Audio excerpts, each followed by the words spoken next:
Good morning, everybody, and apologies for being 5 minutes. We were trying to sort out things in the background. Thank you so much for having us this morning, and thank you for joining us. We have in the studio Omolayo. Omolayo is going to be sharing her journey this morning, and she's going to be sharing with us how her journey in the inner circle has been. If you followed us on this series, you will know that parents have come up to share different kinds of journeys and all of the things that have happened to them. Umalaya has been in the inner circle for this is your third year, am I correct? Yes. So, Yes, coach. and This is my third year. third year, yes, in the inner circle, and she's going to be sharing with us how her years have been and what has happened to her and what she's been able to do. Okay, so we're going to also just start the conversation. If you're here, you're just joining us. Kindly click the like button, share this link with your family and your friends, click that button that says thumbs up, all right, so that we will know that we're here. Send your emojis, your fire emojis, and thank you so much for being here. Umlayo, talk to us. How did you join the Yes, inner coach. circle? Okay. Good morning, coach. Thank you very much for this opportunity. I'm so grateful. Thank you, ma. I joined the inner circle in 2021. But before then, during the lockdown, there was a course you did. The course was just 1,000. I think it was understanding your child's learning style or no learning challenge or something. It was a challenge you did during the lockdown. And I saw it on a friend's status, an older friend of mine. So I asked her, what's this about? And she said, oh, this is a parenting coach, but she's a preacher of don't yell, don't beat. And for her, she has kids that she has to beat because her kids are stubborn and all that. But she wants to reduce her yelling. So when she said the beating part, I'm like, I don't like the whole idea of beating, although I'm a beater. Like I beat very well, comfortably, and nothing will happen. I used to beat a lot, I used to yell a lot. So when she said it, I felt okay, let me just enroll for the course and see what exactly it's about. So I enrolled and I liked the things I heard. I learned from it and all. And I think it was a learning style challenge. It was a challenge, not a course then. No, it was no yelling challenge. Can't be learning style. I guess it was no yelling challenge. It was no yelling challenge. So I joined and I'm like, okay, because at that time it was during lockdown, I was pregnant and I had a 1 year old that I was potty training. And I could beat for, in fact, I could beat for the slightest of reasons. I was easily irritable, anything could happen and I would just transfer the aggression. And at that time, my 1 year old daughter was already getting scared of me. So I'm like, okay, this cannot continue. It was already getting to a point where she would cringe once she sees me coming and she's doing anything. Her body language would change. That was how bad it was getting, and a toddler shouldn't be feeling that way. So I'm like, okay, let's just see if it really works. So I enrolled for the no yelling challenge, and after that, my husband was like, how will you not shout at the child? Is it not normal? Like, how will a child, I was about to say something in Yoruba, like, how will a child listen to you if you don't shout? They must be afraid. There should be something that makes them afraid of somebody, And I enrolled, and then after that, I think you did another course. And shortly after, you opened, okay, the registration for inner circular started against December, but I didn't have the resources for that time. So I just, got it off my mind and all. But by the time March came, there was a March badge in 2021. So I jumped into the train of that March badge. Although at the time I didn't have the money, so I think I had to plead. I remember categorically that I begged you that even if you was to pay my money in installments, I'll be consistent monthly till I completed my payment. And you gave me that opportunity, and it was the life changing. That was how the life changing journey started. And thanks to you, a lot of things have improved over the years that I didn't even see how I would have achieved or done any of these things if I wasn't in the academy. Thank you very much, Coach. I'm Thank grateful. you so much, Omolayo. We are here with Omolayo sharing her journey, and Omolayo was just sharing how she met the inner circle, how she got into the inner circle. One thing that is so interesting about some of our journeys is that sometimes we share some things that it's interesting how we those things were normal. Many times, in the past, or before you begin to learn, I'm sure some people who are listening to me will still think it's normal to hit a 1 year old. I'm thinking about it. A 1 year old beat a 1 year old, like it's insane, completely insane. But you don't see it. What does You she don't know? Exactly. You don't see it because you don't know. Because that's the same thing you saw your parents do, right? So that's the same thing you were. Mm-hmm. It was done to me. I turned out okay. So what are you talking about? Hmm. So we all come out with that, but I turned out okay. But I turned out okay. I'm okay. What are you saying? It didn't affect We me. are not And okay. as Oh. for us, We are being not okay. okay for us means that you have gone to school Hmm. and that you make money. For us, that's our concept of being okay. I've realized that that's our okayness in Nigeria. I'm So doing once you have well. gone You to know, school, I'm I'm doing well. successful. Yes, I've gone to school. I have one job where they pay I me know salary. So book. I know I'm book. intelligent. I'm not useless. I go to church, and all of that. Hmm. And then for us, that's okay. And whoever gave us the concept of okay, when okay became okay, it's also what I don't understand. Normalize nonsense, like we say in the inner circle. Definition of No, okay is not okay. I'm telling you, so we've just normalized things that shouldn't be normal. We hit a toddler and we say, hey, that's how it is. That's how who told you that you're not. Somebody told me that this no beating children. Does it also work with 1 year old and 2 year olds? I cringed because I couldn't understand that a 1 year old, you're hitting a 1 year old. You're hitting, how do you hit a 1 year old? All right. Fejiro said new word alert, okayness. In the inner circle, we have dictionary. We have the okayness. Normalized nonsense is an inner circle dictionary. All right. We act according to the level of our knowledge, and that's the truth. That's why we should seek to know more. And if you had met Omalayo those days, I'm sure she would have told you that, what are you talking about? I beat my children, and that's how it should be. All right. So, In fact, Omalayo, let's hear from you. How has the inner circle transformed you? hmm. Okay, so let me start with my first year. My first year, there was a day I was at my mom's place. Usually we travel for Christmas. So I was at my mom's place and my second born was about a year at the time. And she kept doing stuff, but my mom was observing, like, ah, you're not beating this girl. You're seeing this girl misbehaving. My second born was a year. And my mom was like, you can see that this child is misbehaving. Why are you not beating her? And then I'm like, if I beat her, what would the beating do? So she was like, no, this was not how I raised you. This was not how you raised your first child. You disciplined your first child very well, but you're not disciplined. No discipline for this one. Look at how she's just behaving.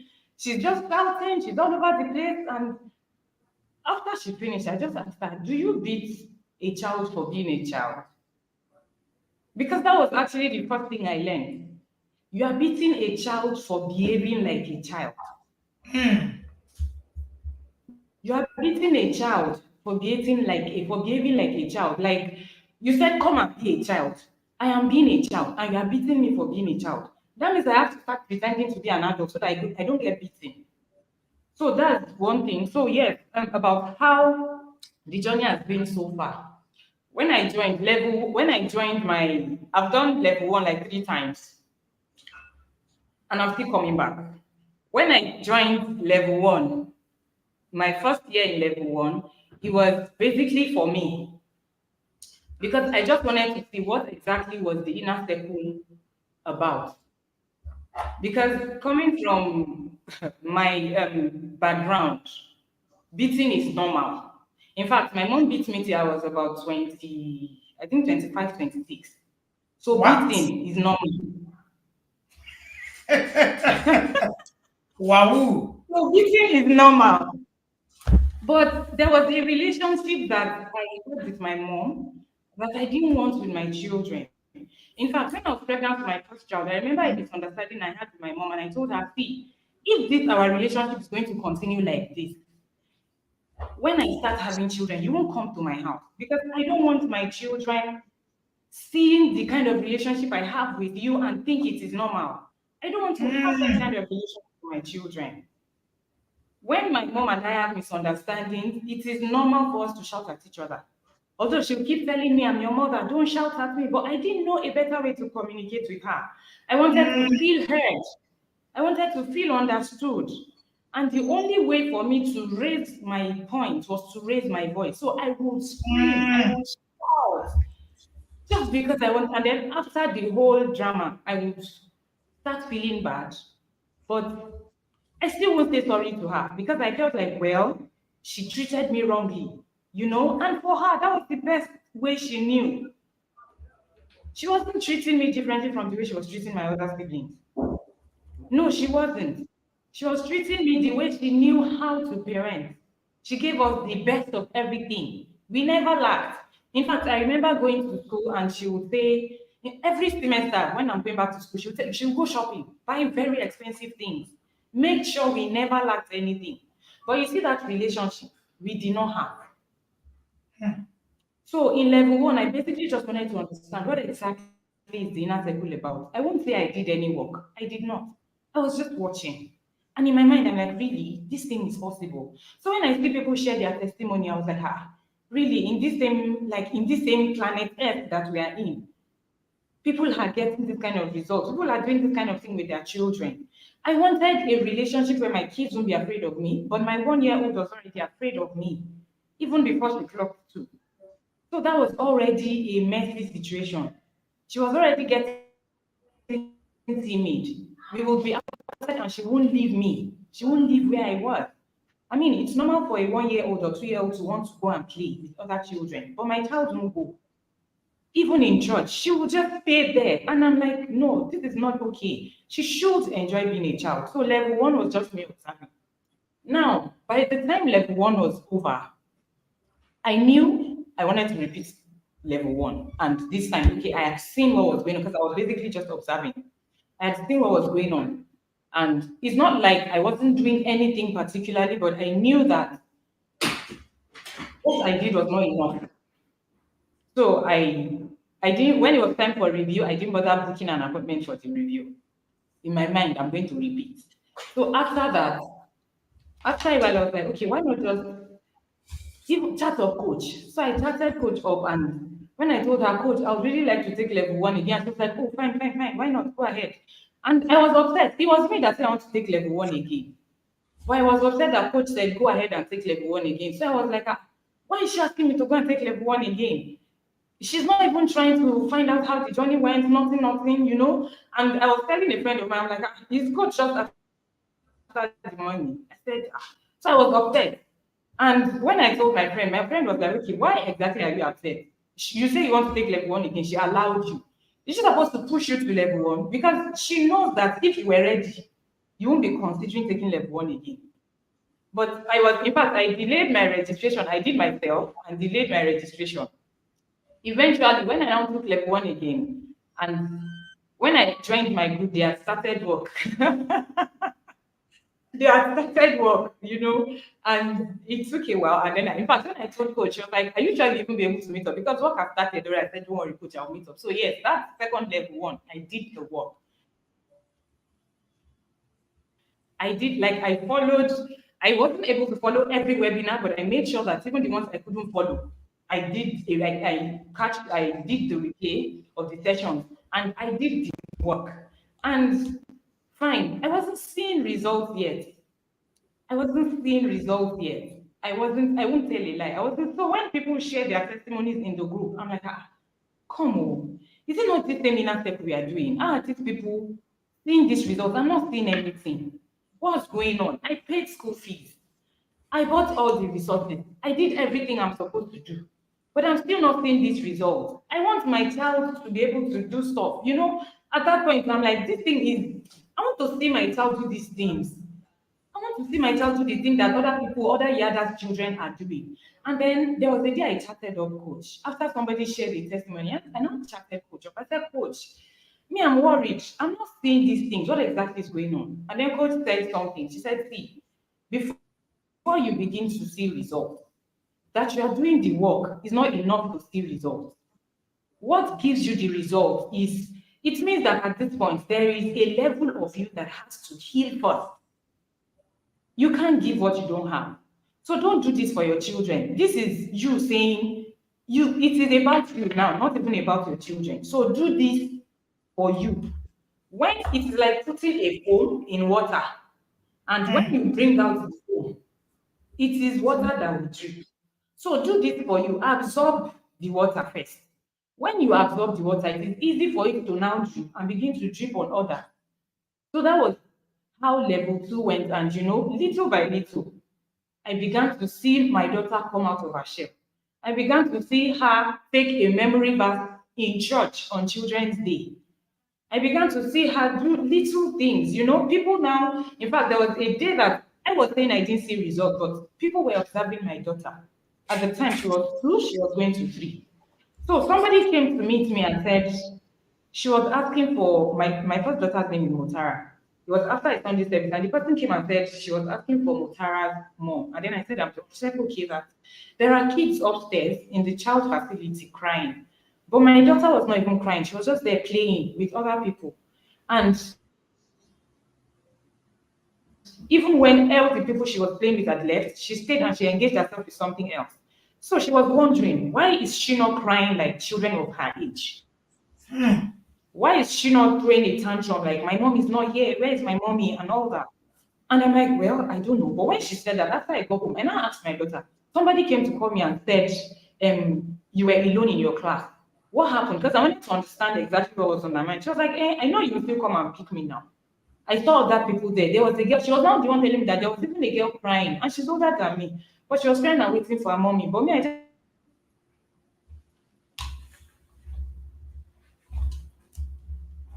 understand my man now. So I was like, what?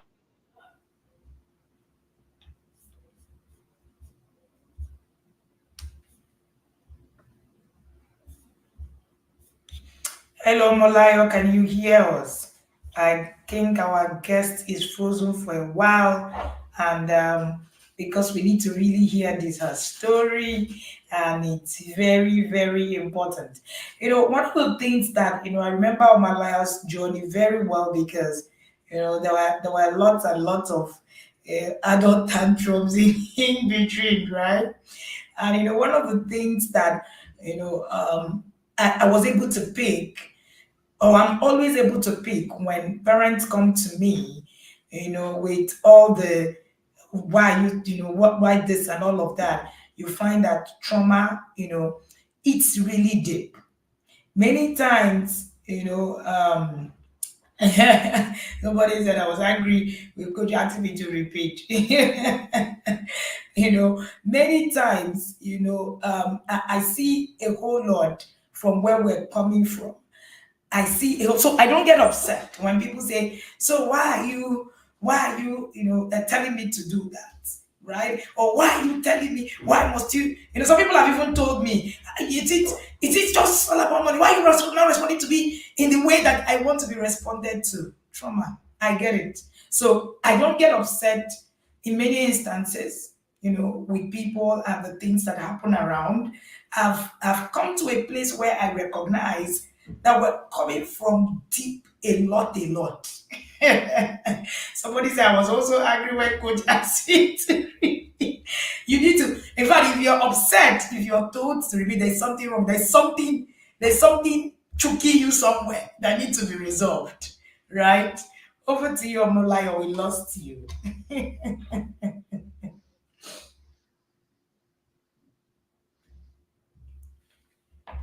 Can you hear I'm us? here. Can you see me, coach? Can you hear me? Yes, we can see and we can Yes, I hear can you. hear you. All right.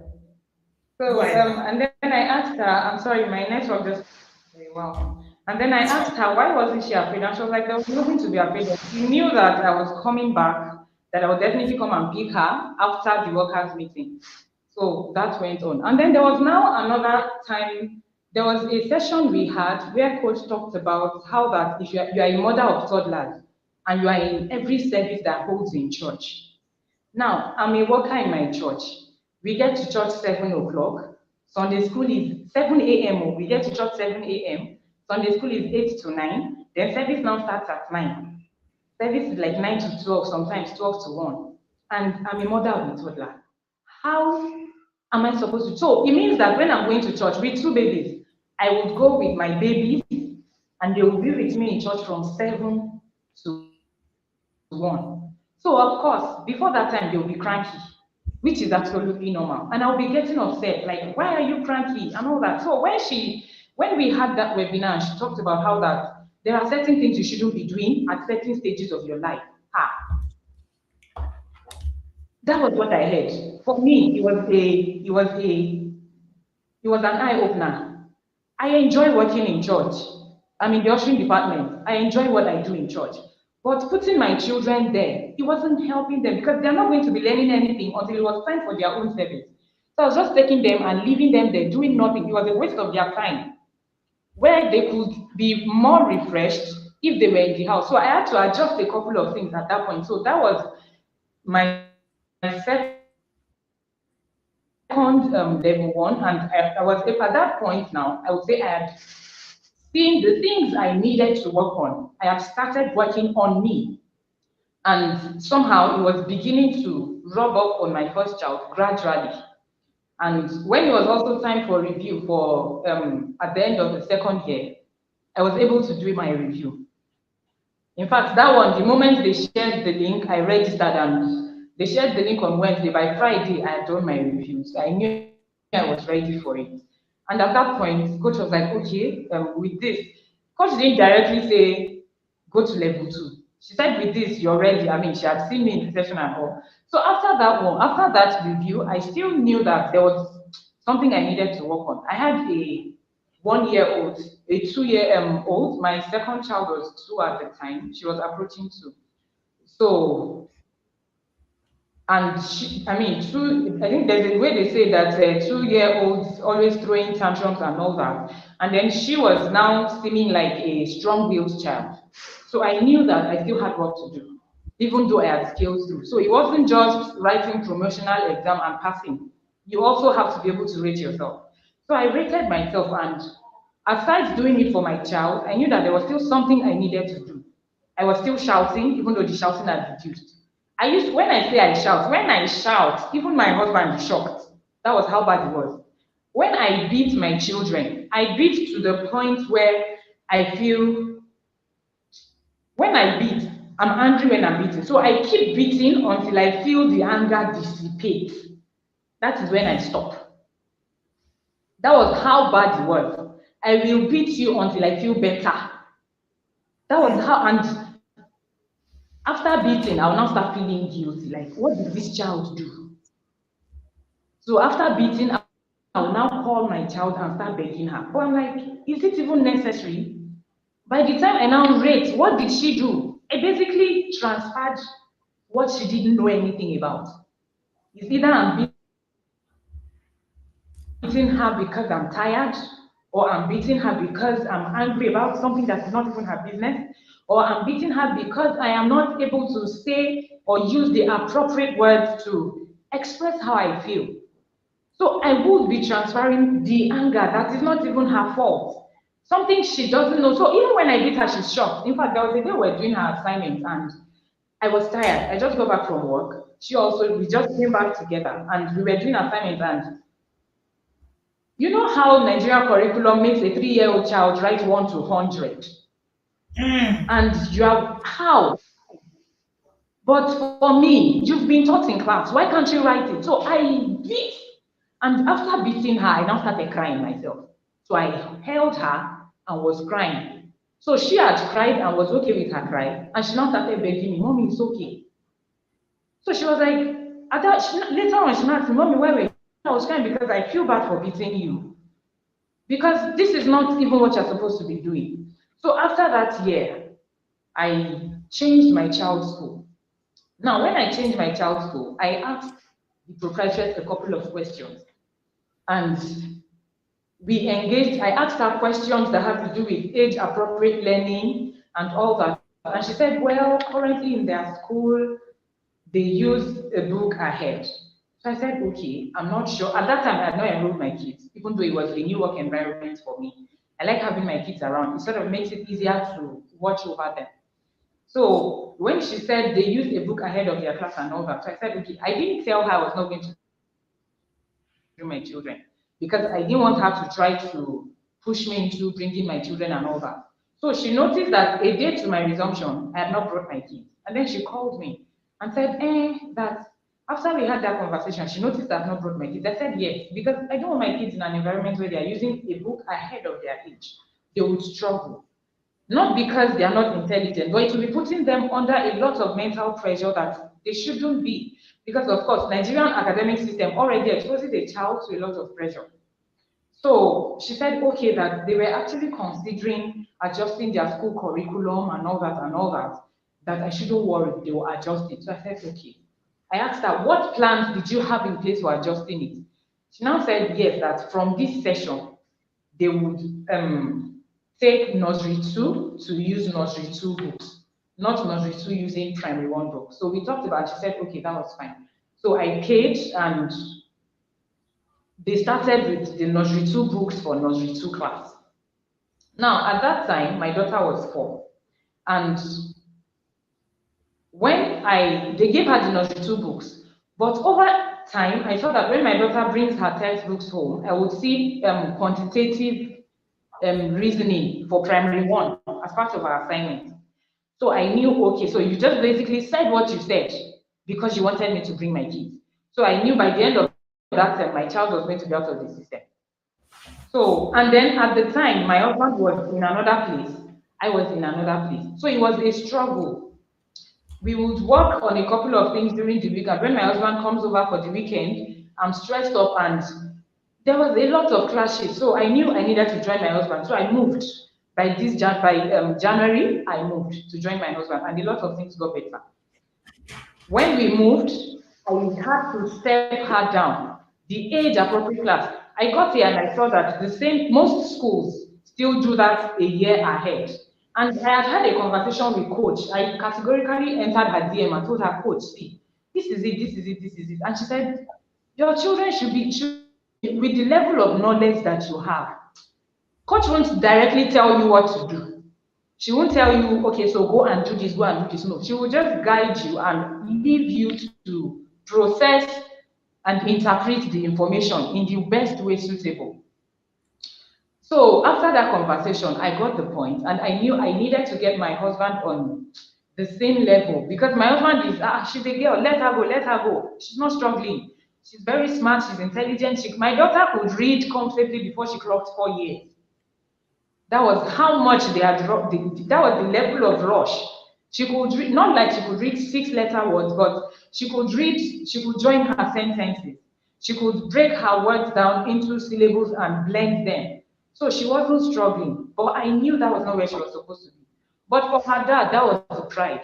So I needed to, find a way to present it in a way that it would come along with it. So I spoke to him about it and he said, okay, so since we've moved to Ilorin because we were in Oshogbo at the time, since we are moving to Ilorin, you can look for a school because for him, not far from the house first. And I said, that's not far from the house. What if? We just spoke by and large and said, okay, fine, look for a school that makes you comfortable. So I went and checked, we had conversations, and I now saw that most schools were still doing that a year ahead. So for me not to keep having those issues, I looked for a school that had similar values. And I stepped my child down. So instead of enrolling her in nursery 1, I took her back. Instead of enrolling her in nursery 2, I took her back to nursery 1. And that was how the whole thing went. And my process was better. Now, this year, 2022, when it was time for the review, after I told coach, and coach said, okay, yes, I could move on to level 2. I now chatted coach. I said, coach, I don't want to go to level 2 yet. I want to do level 1. Like, I remember the words I used. I told her, I want to master my emotions to the point where even when I am pressed, I am no longer bleeding. That was what I said, I want to get to the point where even when situations come and push me that I'm angry and frustrated, I don't want to bleed on these kids anymore. And then she said, oh, fine, you are owning your journey. That's fantastic. Go for it. So I went back to level one, but I still didn't tell my friends because most of them were like, ah, Omolayo, you've mastered this thing. Go on, go to level, go to level two. But I knew that I still had work to do. I had a child that I saw as a strong-willed child because I wasn't understanding her mode of communication. I wasn't understanding the things she wanted. I wasn't understanding her basically. So I came back for that level one. And when I came back, the first thing I did was, even though I had a group of accountability partners, I had one person I was working with directly. So after my intentional parenting journey for last year, I found that I was able to connect with Mrs. Loretta Itama because a session for me sort of broke down accountability step by step. So I connected with her and I was Sorry, able Omolayo. to. Oh, okay, sorry. We just I wanted you to drill down into distill down into your journey towards your personal life and also your marriage. Are you there? And Yes, but I'm also here. your Can marriage. you hear Yes, I can hear you because of our time, so that we'll be able to touch, other areas. So I'm your here. personal life, your marriage, how has this, affected you? I also know that healing from parenting trauma was a big one for you. Can you share Yes. more on that, please? Yes. Oh, healing from is this year I know that I had to intentionally work on myself with regards to healing from childhood trauma. When we did the first session of healing from childhood trauma, I did the second one last year. And then this year, I told myself, I said, you know what? You're going to have to. Because I remember coach saying, if you need to go for therapy sessions, go. So this year, that was what I did. I enrolled into it. I had to look for a psychologist within my locality because I wanted physical sessions. I didn't want virtual sessions. So I went for a therapist and it helped me work on my childhood trauma because it was so bad that I had a lot of anger issues. I was usually very nervous.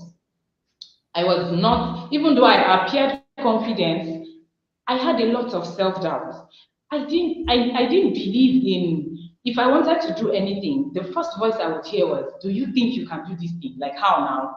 Why should you believe you could? So I had a lot of self-doubt. I had a lot of confusion, a lot of things that even me did not understand was from a place of trauma. So after the healing from childhood trauma course, I enrolled for a therapy session, and I had this. I still have. It's still on. I'm not done. Now after that healing from childhood trauma, already I had transferred. I was beginning to transfer my trauma onto my children, and coach had said, if you don't heal, you will be giving your children trauma to heal from. So why not heal first? Don't parent your children from a place of trauma because they would basically inherit your trauma and also be struggling to heal from the same trauma. So I took up that and enrolled. Then I also consistent aside enrolling for the healing from childhood trauma, I had to consistently work on my emotions. Emotional intelligence. I had to work on emotional intelligence. The sessions we had, when I say I used to shout, I used to fight a lot. When I get to every place of work I get to, I was seen as the no-nonsense person. But that thing we refer to as no nonsense. No nonsense is not particularly no nonsense. No nonsense is just you being aggressive. No Mm-hmm. nonsense is you refusing to be emotionally intelligent. No Mm. nonsense is me taking responsibility for how I feel part time. So when I am saying I don't take nonsense from people, it is basically saying stay here because I will not because I cannot control myself. So I had to come, I had to learn that emotional intelligence is not being disciplined rather is not the same as saying you are a no-nonsense person. You saying you are a no-nonsense person is you saying you are not emotionally intelligent. Is you saying you are not responsible for how you feel, or you saying you are not responsible for how you behave. So you are saying because you are angry, it is okay to shout. Because you are angry, it is not okay. My emotions is my responsibility. I had to paste it in my house. My emotions is my responsibility. How I express myself is my responsibility. It is okay to feel upset, but when you are upset, what do you do? So I had to learn to. Now I had a lot of bottled up emotions. I had a lot of anger issues. I had repressed emotions. Even though I would be angry and everybody would know that I was angry, I was struggling with communication. I learned how to communicate better in the inner circle. I remember there was a day I chatted Coach up and I just sent her messages, blah, blah, blah, blah, blah.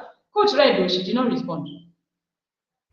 She didn't respond until a few days later. I now looked at it and I was wondering, okay, these messages you sent. I think it was after I sent that message, Coach now did a session on honor as a skill. So I'm like, okay, I sent this message irrespective of thinking I had a right. After all, I paid for services. But even after paying for services, this person is your teacher. Are you going to talk to, like, you don't just talk to people anyhow because you feel entitled, because really that was what it was. I felt entitled to the time, I felt entitled to everything. But no, like right now, in fact, when, maybe we'll get to that part. So, so far, I've been able to work on better because this year, for instance, I was able to send, I had to send a voice note to my mom sometime in March. I sent that voice note to her. It was a 16-minute long voice note. And while sending that voice note, I was crying. I cried and I felt like I didn't tell her anything she did that the voice note was not me being angry at her. The voice note was me telling her, Mommy, see, all of these things you did was from a place of love, but now I understand better. But this was how it made me feel. And after that voice note, my mom called me and she was crying. She said she's sorry all of that happened, but that was because that was what she knew. Now, if I had not taken up my healing from childhood trauma course to this point, I won't even know that I was traumatized as a child. If I had not started working on my emotional intelligence, I wouldn't have been able to send her that voice note without making her feel like she was my problem. Because all the while I felt like whatever was going wrong in my life was her fault. No. I had to come to a place of taking responsibility for myself. So that was what emotional intelligence and healing from childhood trauma helped me achieve. Beating and shouting has reduced. Beating and shouting has reduced. I used to read. I used to read because I had, when I came into the inner circle, even my first level one, when I said I wasn't doing anything, that was the point where I got a printer. I was able to set up a reading corner in my home. In that, so now my reading culture now, I would say my kids now can comfortably pick up their storybook and read. The inner circle doesn't just teach you what to do. As you're doing it, your children are watching. And then coach encouraged us that rather than read e-copies, print your books out. So when my kids see me holding books, they are also quick to go and pick their storybook. I made their reading corner very obvious, just directly beside my reading table. That's there. So the kids has also picked up the reading culture. My career has also improved because now I can say, yes, another thing the inner circle did for me was, aside working on me, it helped me better understand the things that I had interest in. It helped me understand myself as a person. It helped me understand me as a person. It helped me understand why I was doing the things I was doing. It has helped me improve my career. Now I have taken up courses in line with my career that are helping me. My academics also, because you cannot be here and you are just stagnant. Coach always says, if you are here and all you are doing, you are just taking in and you are not doing anything, the stagnant water will stink. So that helps me make progress. It has also improved my confidence level and my self-esteem. On a normal day, I remember my first review with coach. I was basically shivering. At a point, coach had to turn off her camera. I noticed it. I don't know if that was why she turned it off, but after she turned it off, it sort of made me feel calmer. My confidence level is better. My self-esteem is better. Also, my relationship with my mom are fantastic. Now, when I feel upset, I'm able to tell her what I'm upset about without making it feel like it's her fault. It is me that is feeling upset. So it is not what she said. It is how I interpreted what she said. Now, my relationship with my siblings is also better. I used to feel like I wasn't. It was until 2 years ago that I actually came to terms with the fact that my siblings actually love me. I used to feel like nobody in my family loves me because I was stubborn, very stubborn as a child. In fact, I remember I was stubborn, very stubborn as a child. So I was more like the problematic child in the home. But now I see it differently. I see the love. You know, it's one thing for people to love you, it's another thing for you to see it and actually receive it.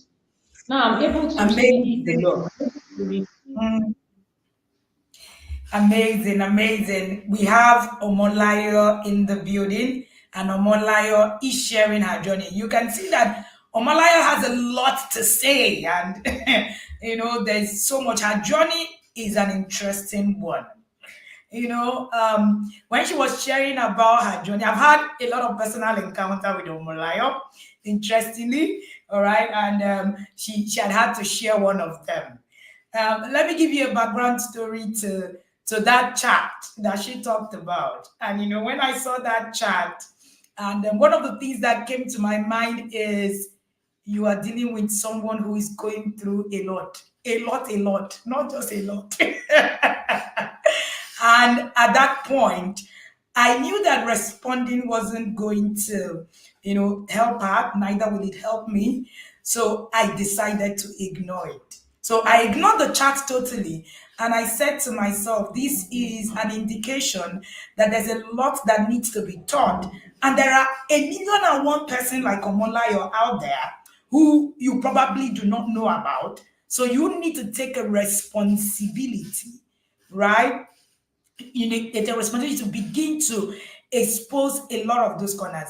Now, I've had quite a number of people, come to me, and when I read their chat, all I see is trauma everywhere, and when I read those things, I am able to actually, say to myself, oh wow, we are actually dealing with so much. And that's why in the inner circle, one of the things that I say to every parent is heal. If I need to kneel down to beg you to heal, I will do that. Because I have found that when it comes to parenting, one of our biggest problems is where we're coming from. And that's why I often share that story of Jephthah in the Bible. The Bible said that Jephthah was a mighty man of valor, but yet Jephthah's mother was a harlot. Now, he went ahead to talk about Jephthah when Jephthah was called to lead the children of Israel. And it was said that Jephthah actually started to remember the things that they did to him because he had a mother who was a harlot. And then Jephthah went ahead to actually say, Jephthah went ahead to actually say to God, do make a vow that you had no business making. See, trauma makes you to prove a point you have no business proving. Trauma makes you to feel entitled. Trauma makes you to dishonor people.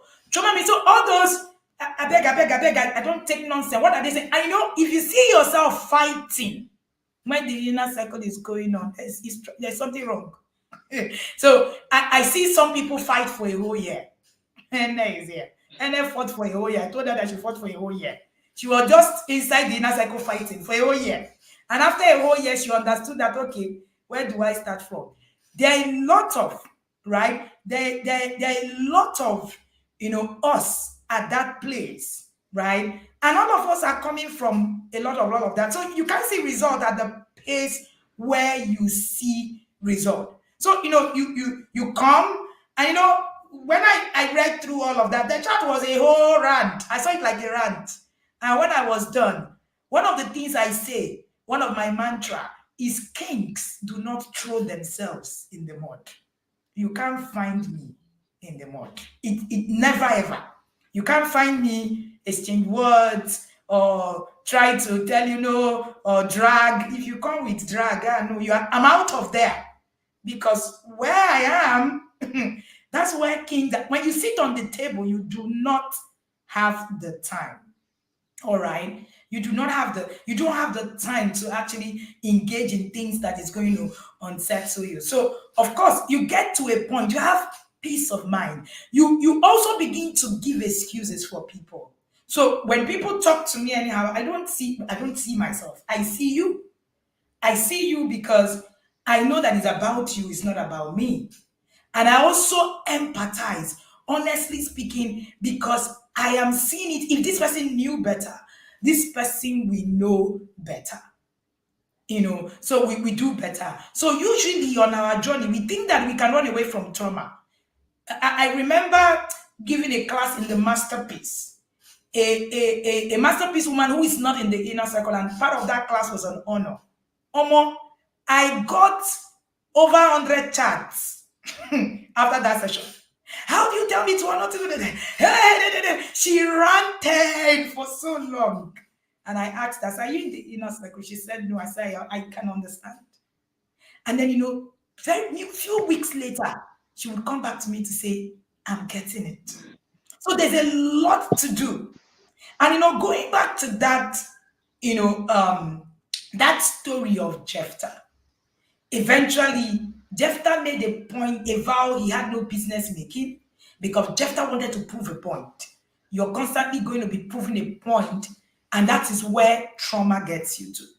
I just finished watching. I love documentaries a lot. Of course, if I'm your coach, you already know that I love documentaries. And if I'm coaching, you already know that you're going to be watching documentaries. And that your children will learn how to watch them. I just finished watching the documentary on Arnold Schwarzenegger. Of course, we're all in that generation, Commando. Yes, the Commando. And I saw Hello. trauma in real terms. And he said something that struck me at the tail end when the mother died. He said, I did all of this to prove a point to my mother. And when she died, I felt empty. And he said that's when he realized that the things that happened to him was deep. While he survived it and throttle round and so many things happened to him, the gang, we turned out okay gang. He said something. He said, even though I could see the effects, his brother died in all of that, and it was just a mess. He grew up in a traumatizing home. You need to go and watch it. Trauma makes you want to prove a point, and every time when you have no reason to prove no point. Back to Jephthah. Jephthah eventually will lose his daughter on the premise of trauma. And then a generation who knew nothing about that story was celebrating the death of that girl, like year in, year out with ashes. That's what is happening to us in this generation. We're celebrating trauma. We are mourning trauma. We don't even know that that's what we're doing. And, we're just sitting with it. We're just sitting with it. And every time we just tell ourselves, that's how we are. That's who we are.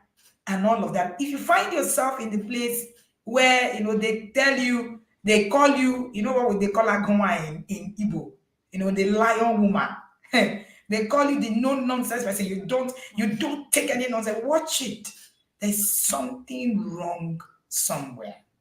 And it's something that needs to be dealt with. I am really excited to hear Omolayo share her journey, because I know she's one of the people that I call the tantrum people, right? People that throw tantrum at my DM. Throw tantrum. Long roll of tantrums. And I said, that's why I'm here. That's why I'm called, right? I'm not called to the people who are perfect. I'm called to the people who are going on a journey.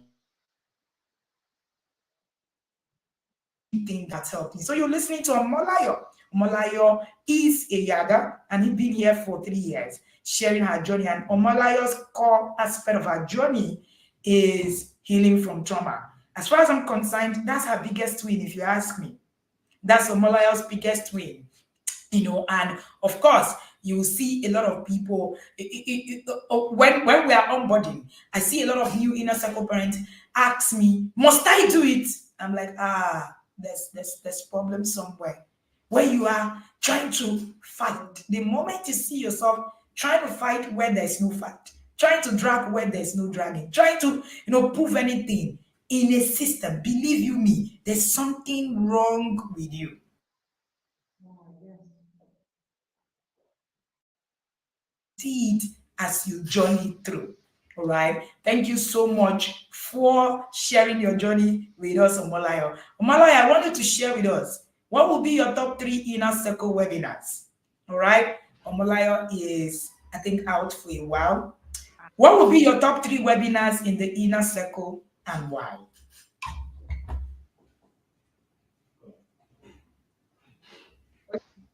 My top three webinars. The first one was when that session we had on sibling mentorship.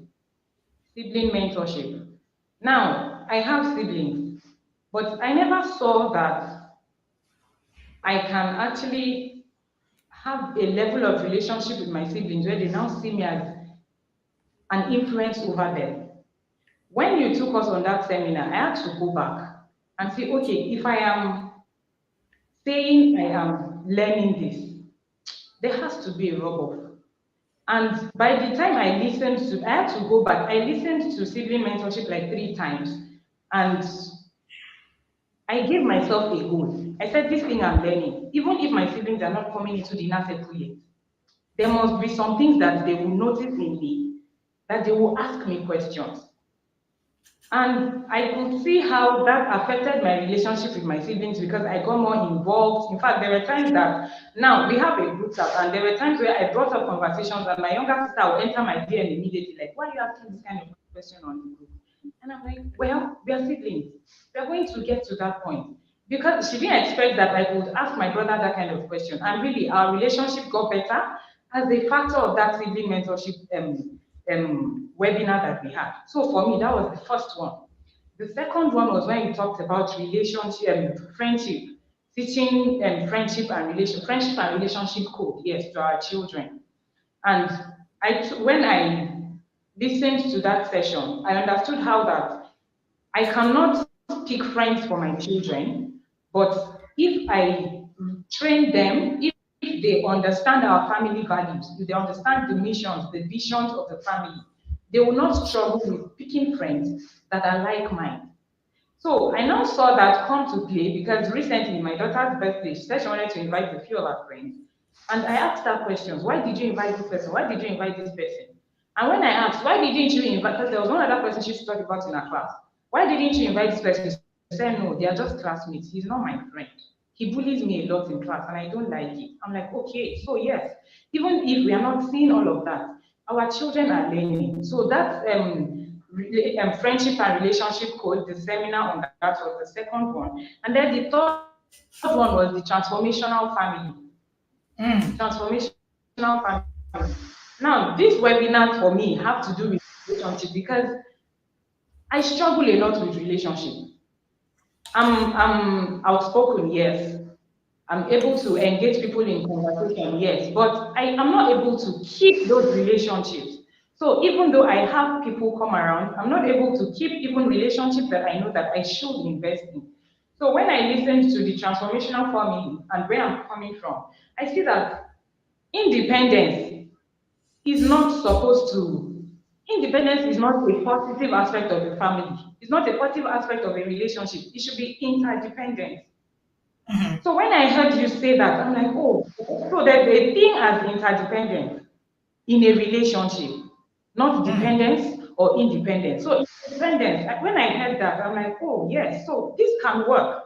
And that helped me a lot with defining in fact, it basically helped me see that you're going to have to learn to not completely push people off. You're going to have to learn to define relationship and know what you are investing into each relationship per time. So Mm. those 3 seminars were the most important seminars for me. They helped Amazing. a lot in defining my relationship with people. Can you hear me, Coach? Amazing, amazing, amazing. Omolayo is sharing her journey, and she said that her top three webinars is sibling mentorship, friendship skills, and transformational family. Omolayo's journey is interesting. If you've been listening to her, thank you so much for also sharing from the place of sincerity and vulnerability. And the journey that we're sharing is you can see that everybody is sharing their journey from their personal perspective, all right, and also sharing their journey from what it is that they want to learn, they are looking to learn, right? And Omolayo's journey has been very, very interesting. Okay, so and for those of you who are listening to us and who are going to also be in the yard, who are going to be like Omolayo in the first year, wondering this thing they are saying here, is it really true? I just want to tell you that if you're coming from a lot, you're going to be like that, and you're going to need to be patient and extend grace to yourself. One of the things that I have learned is the place of extending grace, right? Both to Yes. myself and to people. So, many times you see people that we start off on a very, I remember last year when we were onboarding, I remember one particular woman who just went up for me and then, sent chats like 1 million chats. I don't want to, I want to refund, I want to be back. And then, when she was done, I said, it's okay, ma, for you to want to go. And then I listed things and I said, this is this is. But I would like to say, ma, that if you also give yourself chance to be part of your journey, you are going to be transformed because I think that you really need this journey. And 3 months down the line, she sent me a very heartwarming message that made me cry. And she said, you could have chosen to just throw me out. My 70K was neither here nor there to the mix, but you saw beyond what I was just sending. And you could see that I even needed this more than I can imagine. And she said one of the best things that have ever happened to me was staying on this program. So, I saw that chat and I was like, it takes a lot to be able to deal with all of this, yeah, and this person at that end. But one of the things I have learned is that if you find yourself in the place where you can't trust the process, when you can't trust, of course, you need to tell yourself that, okay, so what is it? Now, I have learned that between trauma and trust, there's a link because trust is learned from 0 to 2. And the moment you are traumatized, believe you me, you will not trust nothing. In fact, you would even have a problem trusting just single words that people say. Anything anybody says, it's a problem. You are dissecting it, you're analyzing it. Are you sure? Are you sure they just don't want to rip me off? Are you sure they just don't want to, are you sure these people don't? So you're constantly in doubt. So there's a link between trust and trauma. And that's because from 0 to 2, right, you will find out that that's when trust is built. And if you're not able to build that at that point, of course, there's going to be a whole lot of struggle. Omolayo shared her top 3 webinars as sibling mentorship. Sibling mentorship, what we call the 7-year collapse strategy. And the 7-year collapse strategy is a strategy that we created. You won't find it on social media. Sibling mentorship is not there. It's not a webinar that you find anywhere. And one of the things in that sibling mentorship was how siblings can actually mentor each other. It's a fallacy that siblings must love each other. It is one of the things that we were told, where your blood, you should just love, is a lie. If you are not intentional about love created in a family system, right, you can't have it. In fact, sibling mentorship has even helped me to get my friends' children who are older to become, be in the mentorship system for my own family. So it's been a game changer for me, and I'm also going to be sharing that. Omolaya also talked about friendship skills.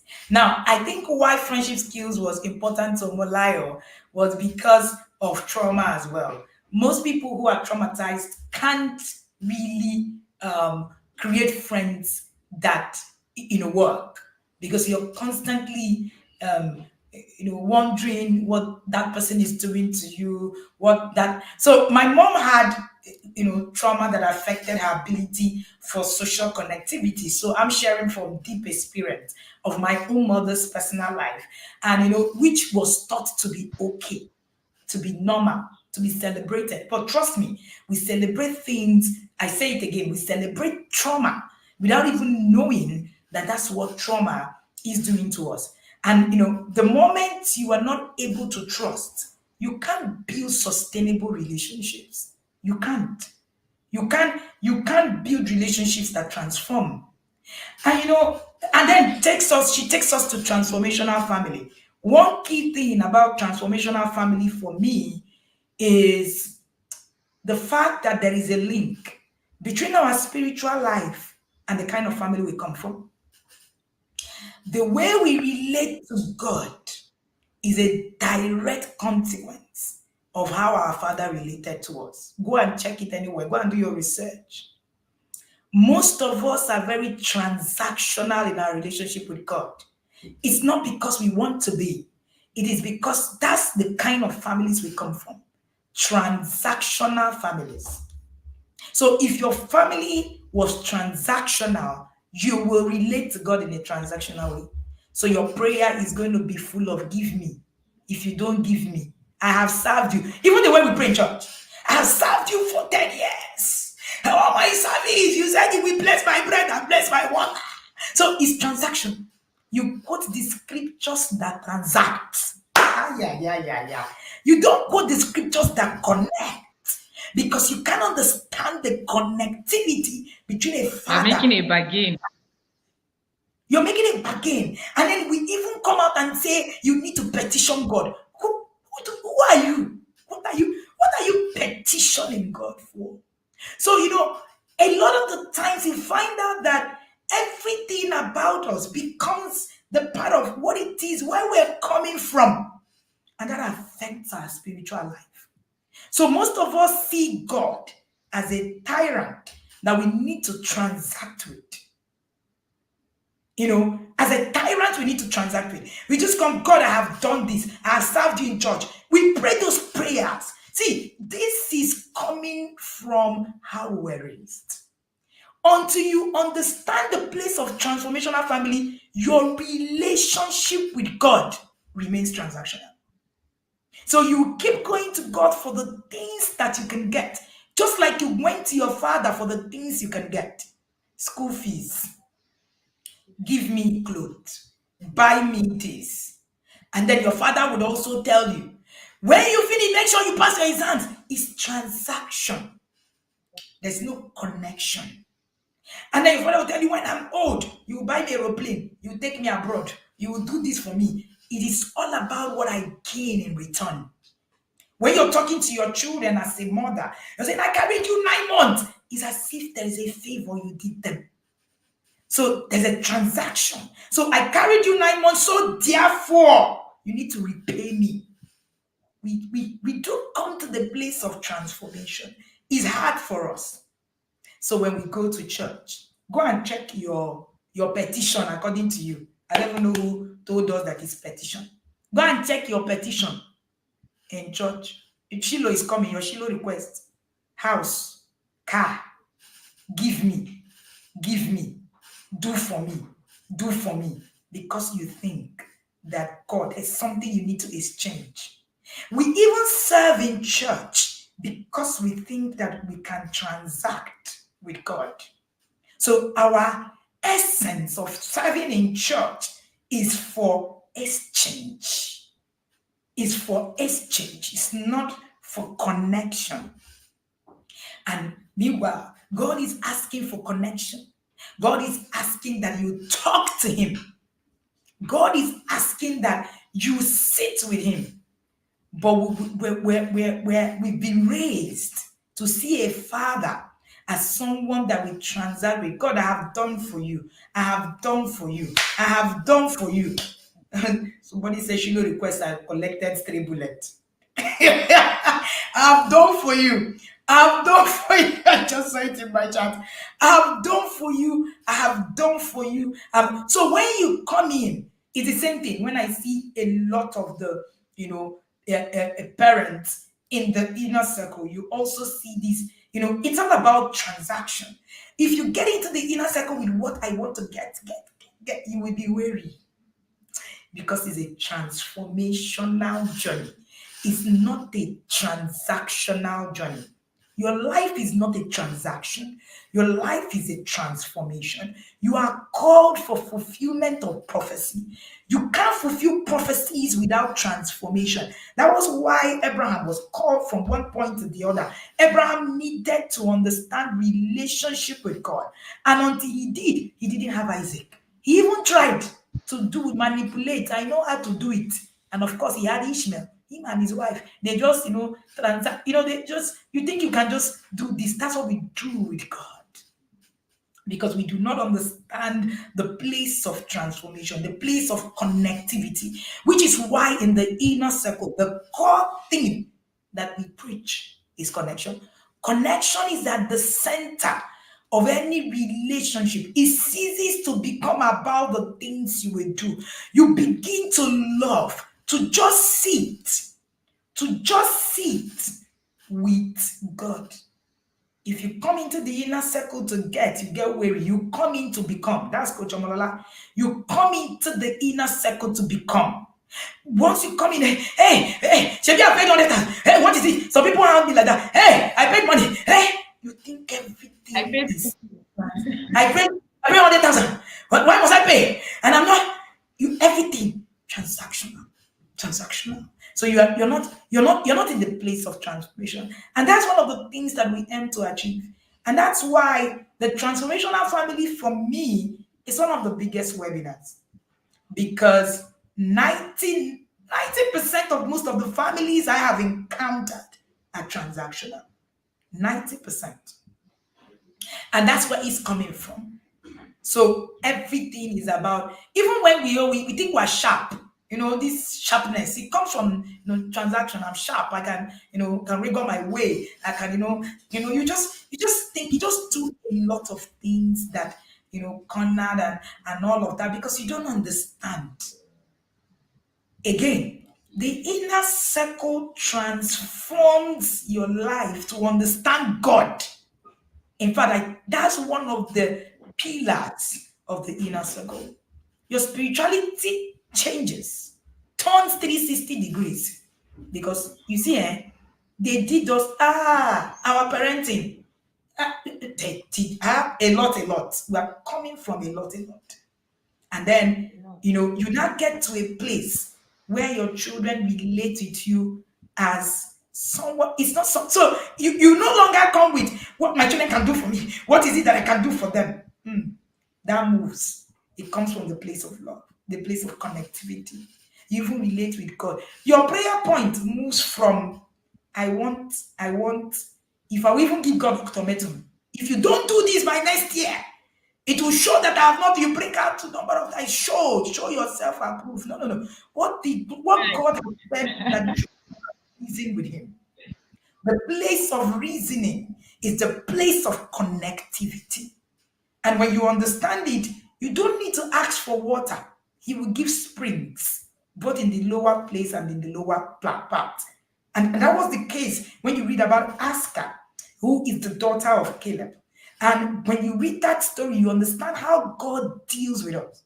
So while we're asking for water and bread, you see, if you connect with God, you don't need to ask for water and bread. You don't need to ask for it. He gives spring because you are a child. So you come into the place where it's not about asking. You step into the place where you know that is you just step into that system. You don't need to ask for it. If you're a king, your children do not need to ask you if they are princes and princesses. They just become it.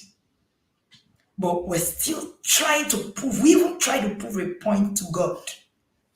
That's why we pray for 5 hours, because we're trying to prove a point to God. Story for another day. Story for another day. right? We will get there and get into the inner circle. This is turning like one inner circle webinar somewhere, somewhere, somewhere. All right, but I'm sure that the inner circle parents are grabbing this, what I'm saying right now, with a different light. The light that comes in the academy comes, it hits you in different places. And that is why we are here for a time like this. All right. And someone was asking, how do I register with the seller link? There's a seller link right in the description of this video, and you will be able to register to be there. So we have Omolayo share her journey on my intentional parenting journey this morning. Omolayo, we're going to go to the last question. Talk to me. What will be the best 3 books that you read? Coach, connect to correct. Connect to correct. That's number one. See, that book made me understand that, in fact, it made me understand plenty things. But the first lesson I learned is you can actually love your child. Yes, that was the first thing. Like, you can love your child to a place where the child understands that you love that child. It is one thing to love a child and the child does not know.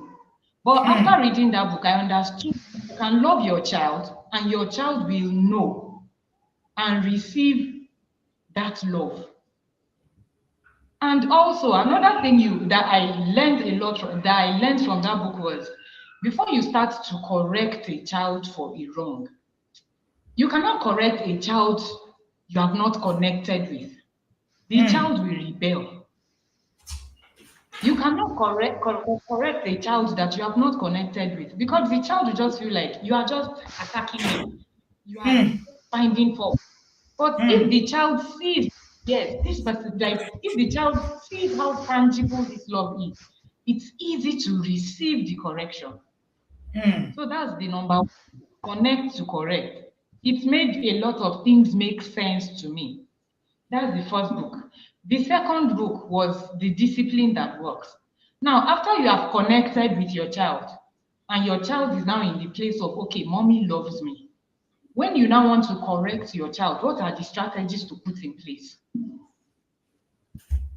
That book taught me that before you even start to discipline your child, you have to first understand how your child learns. How does your child interpret information? Because if your child is not somebody who is an auditory learner and you are just talking and talking and talking, it's a waste of time. So how does your child interpret information? The discipline that works. What is your child's nature? What does your child enjoy doing? And then that book also made me understand discipline is not punishment. Discipline is not go and face the wall. Isolation. Coach has addressed that, because I used to feel like, okay, I don't want to beat my child anymore. So when they do certain things and I feel displeased about it, rather than address the situation, why are you doing that? When you stand up, go and face that wall, go and face the naughty corner. It's not, because at the end of the day, I did not teach that child to do better. Discipline is teaching the child to do better. So if I am punishing that child, I am only punishing her for doing what she knows.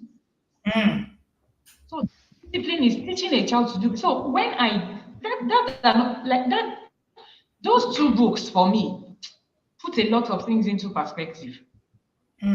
So if I am shouting at my child for doing something wrong, have I taught her to behave better?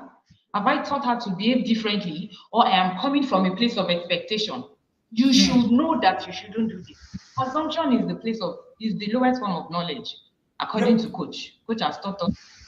So if you are assuming that your child should know that this behavior is not acceptable, have you taught her? Have you taught him?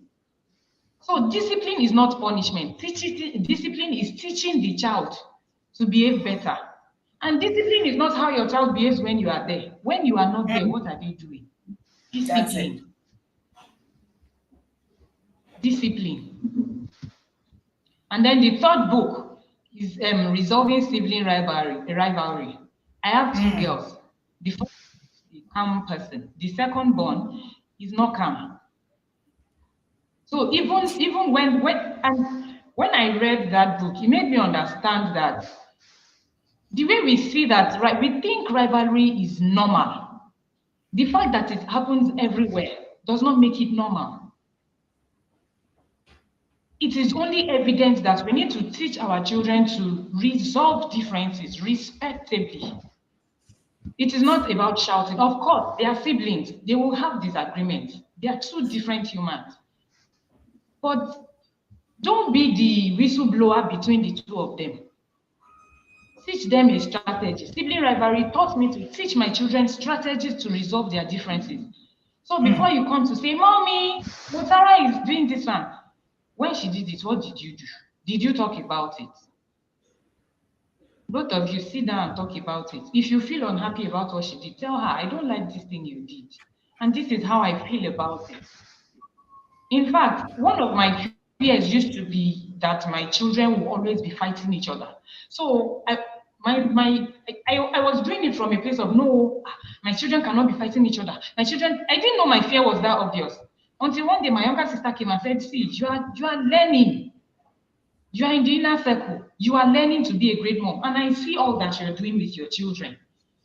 But I also see that some of the things you are doing it from a place of fear. So I had to ask her why. She said, you are afraid that one day your children will beat each other up. So I'm like, am I that transparent? Until you come and learn, okay, you can actually talk. They can learn to love each other without me being afraid that one day they will just strangle one another.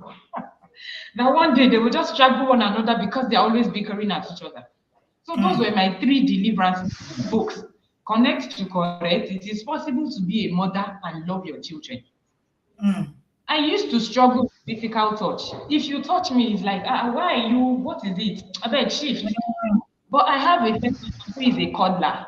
I call her a cuddler. She's a hugger. When she comes to say mommy good night, she's not letting go. She's hanging on your neck. Even though she's saying mommy good night and she's hugging. But I don't like physical touch. I have to learn. Because if I'm going to connect with her, I have to love her on her terms. Love her where she wants me to love her. I have to love her the way she wants to feel love, not the way I feel like giving her the love. Just said. If I'm going to connect with her, I must connect with her on her terms. So connect to correct taught me that. Be disciplined at works. Discipline is not an emergency. I don't have a point to prove to anybody that my child is doing.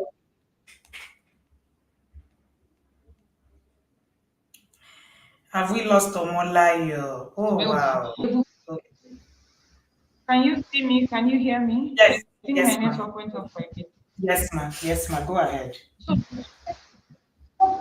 they have to know, they should just understand. There is no point to prove to anybody. Allowing my children to enjoy their childhood. I'm not proving a point to anyone. Why are you doing that? Don't you know we are outside? If you cry outside, it is normal to cry. It is absolutely normal.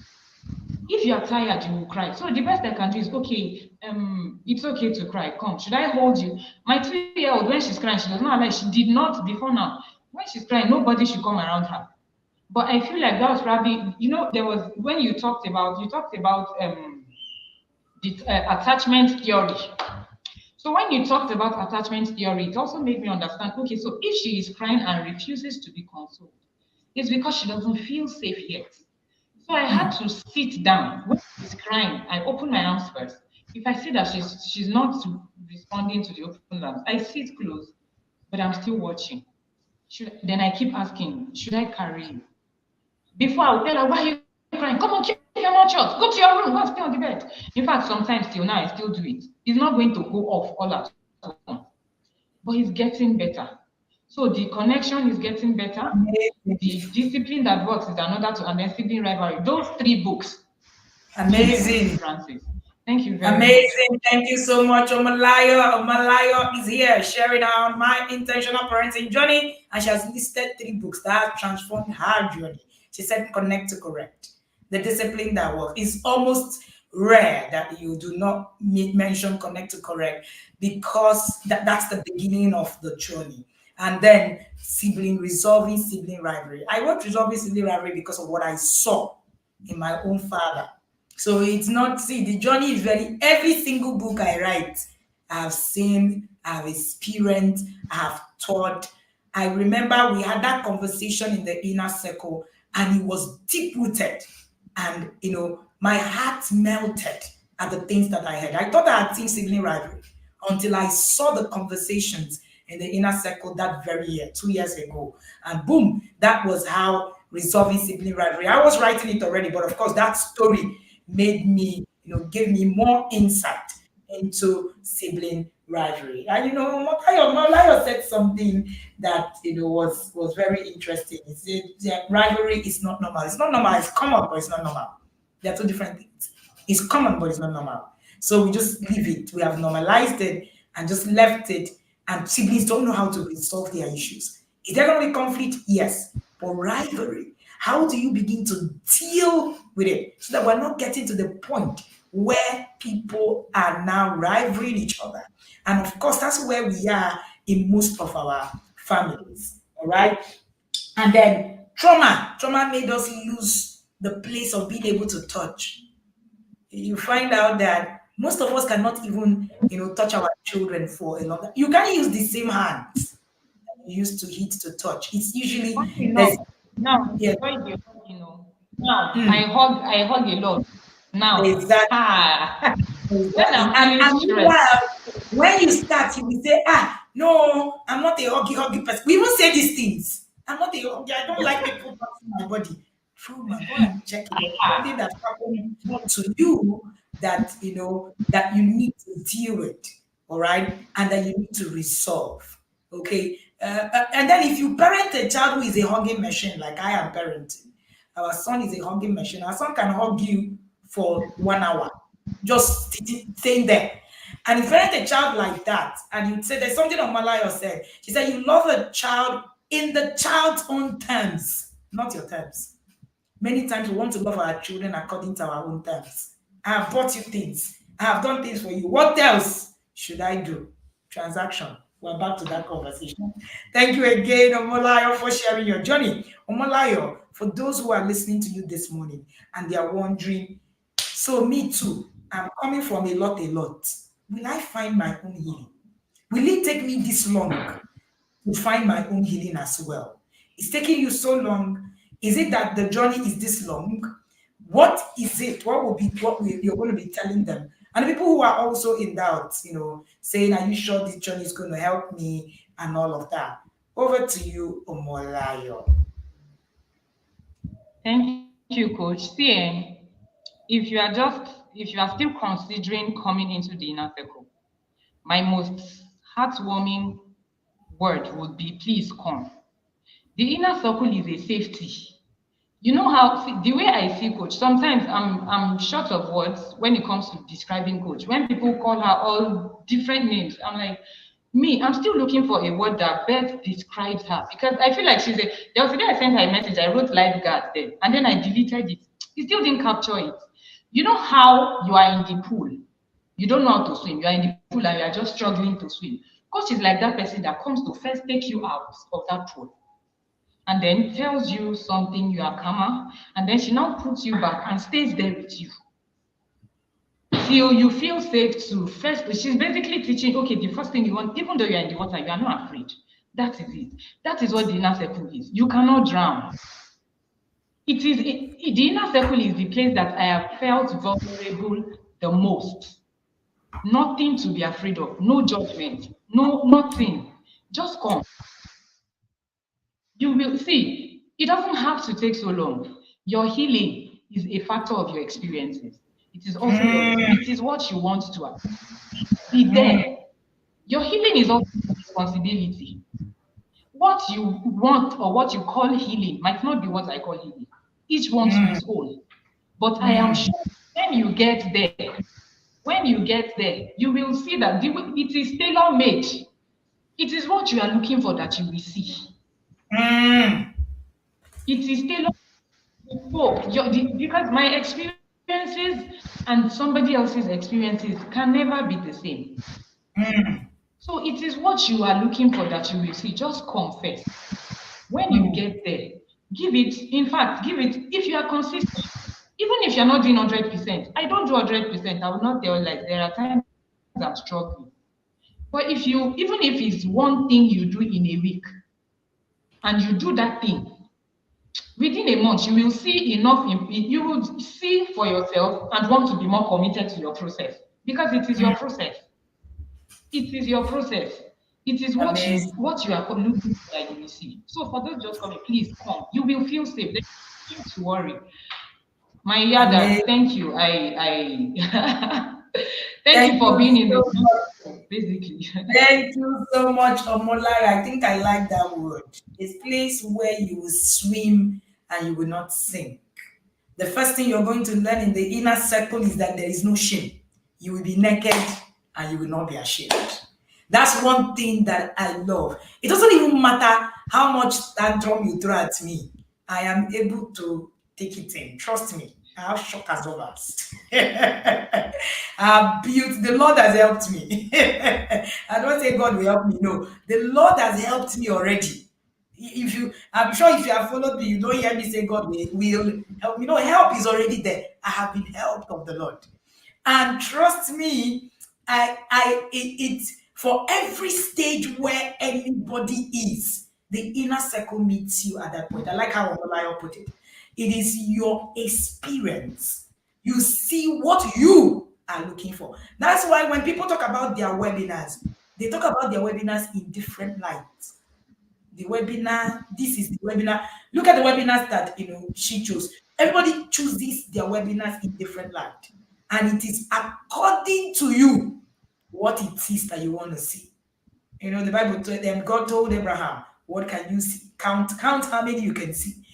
That's why we say that the TIP inner circle is an experience and is a place of safety. Yes, come, throw your tantrum, rant. It's a place where you're allowed to rant. Right? It's a place where you're allowed to say, this thing I cannot see is not working. And then you will see people rescuing you, right? You will see, you know, you will see people rescue you. You see people saying it's okay to be there, and it's okay to cry. It's also okay to feel like, hey, what happened to me? And you will see, hands, not hand, because that's one of the things that we've been able to build a community that helps you. All right, people who would drag you as you're going, and when the system already builds you up in that place where people can connect safely. Everybody feels safe. So if you come as you are, you know how we say it in church. Come as you are, but you can't remain as you are. It's a no. Your transformation starts on the 1st of December. I can assure you. Your transformation starts on the 1st of December. We don't postpone transformation in the inner circle. The day you start the journey, your transformation starts.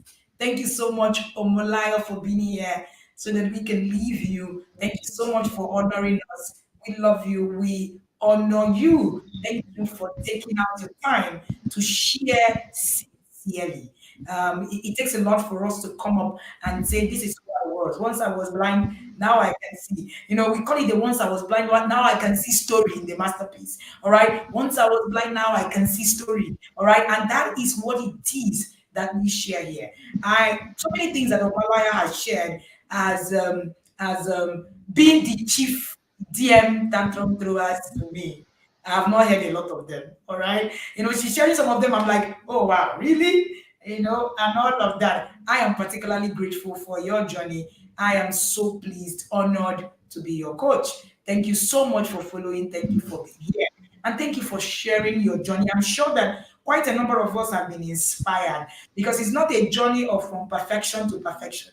It's a journey of from where we are, coming from how you are to how the journey is going. And it's so sweet to hear that, Omolayo is no longer going to be leading the gang, or people who get angry when they tell them to repeat. I tell the inner circle parents, in the moment I tell you need to redo this level one, you haven't gotten there. And then you say, no, coach. I say, that's where the problem is. If that's the reason, the more reason why you need it. That's the more reason why you need it. I woke up, and when you get to a certain level of your journey, you begin to make those decisions yourself. You heard of Omolayo. At the time, you now begin to the result. You are the one that review yourself. You don't need coach to review you. Truthfully, you don't need me. I woke up one day and I saw the whole of level four. That's the parents were supposed to be in level four. Tell me, you know what, coach? We're done with this your boboing us. You know what? We're going back to level one. All of we're not staying this your level. We want to go back.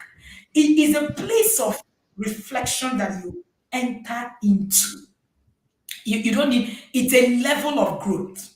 It's a level of growth where you don't see your journey as failure, or so everything becomes part of the success story, everything becomes part of the story.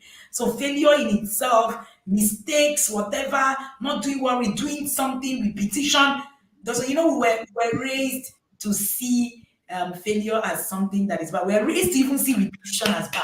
So we just say, how can you tell me to do this? I'm not good enough. Because that's what we've been told over and over again. So when you become in the academy, that's one thing that you pick out, right? The place of being naked and never ashamed. Thank you, Omolayo, again for your journey. We are sincerely grateful. We're going to let you go now and then also begin to close this session. If you have not filled up, finished your time, finished your registration, please do that. The inner circle is one place that I know. I know. I am not guessing.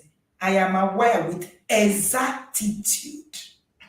With exactitude, right? That you're going to have transformation. I have seen transformation happen to people in the most unconventional ways that you can see it. I've been privileged to watch people's journeys in the past 4 years. I've been privileged to see a lot, and I can tell you for free, the inner circle transforms. Inner circle no be hype, oh. Inner circle no be running kitty kitty. Oh. It is an experience. It is a transformation. It is something that just it happens to you. Inner circle is not something you buy, it's something that happens to you. The inner circle happens to you. I am calling you today to let the inner circle happen to you for you. And that's what happens. By the time you get to that point, you will be grateful that you got into the system. Many people have told me that one of the best things that happened to them, it was Dr. Odiokolo that said that the best thing that happened to him was inner circle. He said, no, after my wife, so that I won't sleep outside.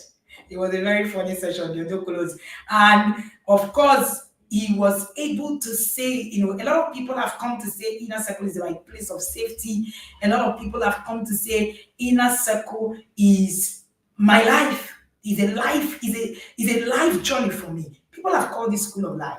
People have called it a safety place. People have called it a place I'm vulnerable the most. It is to you, according to you, your experience. And that's why the inner circle is better experienced than it is ever, all right, told. And hey, please bring me all of the tantrums. Throw it. It's part of the journey. And part of the things that I also learn when I have a lot of conversations with inner circle parents, I'm able to also see what are the things that should be worked on. What are the things that the conversations, the feedback, the way you feel, and all of that is very much welcome. All right, very much welcome as far as I am concerned. Right, it's part of the journey to be able to also build a lot of systems. In fact, walking your child through puberty was written literally because the inner circle parents conversations, happened during the pandemic, and we're able to come up with, systems that was able to fix that in a course, and then eventually it broke. So we're here to hear you. We do not want you to be perfect. Intentional parenting is not about perfection. It is about the journey. It is about the journey. We understand transformation. In fact, I love the transformational journey. I was like this, and then I now became like this. And and anytime incoming yadas, say drag some things. And I was even listening to someone who asked me. Somebody came into the DP and DM and asked me that this buying, hard copy books. Why do you people want us to buy hard copy books? Must it be hard copy? We can do e-copy, and that's one of the things I feel comfortable about, this hard copy is just, I'm just going to be wasting money, spending money. So that people just want to just make money on the hard copy. So I said, no, the hard copy and the e-copy is the same price. So when you buy e-copy, we actually make money. When you buy hard copy, we don't. The person was stunned. So, there's always that place of you thinking that there's, somebody wanted to cheat you, somebody wanted to do something to you. So when you buy e-copy, we actually, that's why we make money. If you want to give us money. When you buy hard copy, we don't make money because the print cost is crazy. All right. So that's one of the things that I have come to realize, that some of our parenting did us dirty, like they say in the yard, circle vocabularies. Thank you again for joining me this morning. It's been a pleasure listening to Omolayo and her journey. Her journey has been so inspirational, and I'm sure that it has inspired most of us. Let us all send in our flowers. And when you're coming, please never think that the system is here to, just want to cheat you. You just want to, no. Know that every single thing we do in the academy is for your good and for your transformation. I can sincerely tell you that. All right. I am not just a Christian. I am a child of God. And you cannot take that away. My mansion is somewhere in heaven, and I know. All right. Somewhere in heaven, and I know I am a child of God. So everything that we do in the system is for your transformation first, before it's even for our profiting. It's for your transformation first. And that's why we only admit people once a year. Trust me, we've had over 2,000 people waiting since January. Do you know what I mean? We could make money. But it is more than us just making money. It is about the transformation that happens to you. That is our testimony. That is the joy. That's what we're called for. Transformation. Again, we don't sell coaching. We sell transformation. We sell an experience. And we sell relationships. That's what we sell in the inner circle. That's what we sell in the TIP Academy. So your transformation is more important to us than every other thing. So anytime that you come in, just put that at the back of your mind. Anytime that you're just listening to anything that is done in the inner circle, know that it is first about you. It is first about you before it is even about our profiting, because that is what we are called for. Your transformation is at the forefront of everything that happens. Thank you so much again. And for those of you who are asking about my new books, they are now available on Amazon. All right. Even though the launch date is on the 30th of November, we're launching on 31st, of November, of those 4 new books. But they're all available on Amazon. Our journals are available on Amazon. We've sent it. We're waiting for the approval so that those with diaspora will be able to get their journals. Get your journals in hard copy. Again, there's a reason for that. It's not about us. Remember the journal. It's not like you're going to buy them, but please, if you can, by all means, get it in hard copy. A lot of us have requested that they want it all printed. I'm addressing Yadas and Yadas, incoming Yadas. We're going to give a printing right to another company altogether. We're going to announce so that if you want to get a hard copy of the journal, you can reach out to them. We don't have anything to do with it. We're not interested, all right, in all of this. Too much wahala. Printing is too much wahala, right? So we want to give it out so that you can get access to it. And we will share all of that details in the new cohort. If you have not completed your registration, please do that. We have 10 days to go. 10 days to the Inner Circle Program 2024. Who is excited? Who is excited? 10 days to go. Put that in the comment section and say whether you're in this 10 days. All right, to go. Let me see you in the comment section. Make some noise. The fire that this inner circle is going to come with is going to be something else. See you at 2 p.m. today, West African time, for Tuesday Live. Don't come just like that. Come without feathers. A lot is going to happen at that class. Thank you so much for being here. And if you've not registered, the details are on my screen. 100,000 naira per annum for a transformation you can buy. You can't pay for. You will see how much it is that we are talking about. Thank you so much for being here, and see you at 2 p.m.